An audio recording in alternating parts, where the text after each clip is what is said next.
এখন বাসায় যাচ্ছি, কারণ ফোনের চার্জ শেষ। সামনে তো রাস্তা নাই, কোন দিক দিয়ে যাই?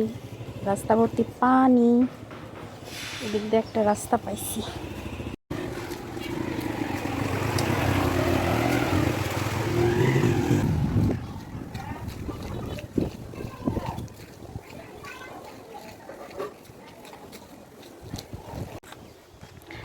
তারপরে বাসায় যাব।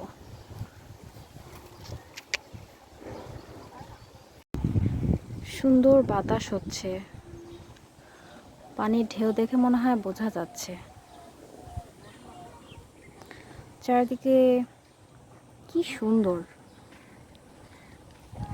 পৃথিবী যদি এত সুন্দর হয়, জান্নাত কেমন হবে?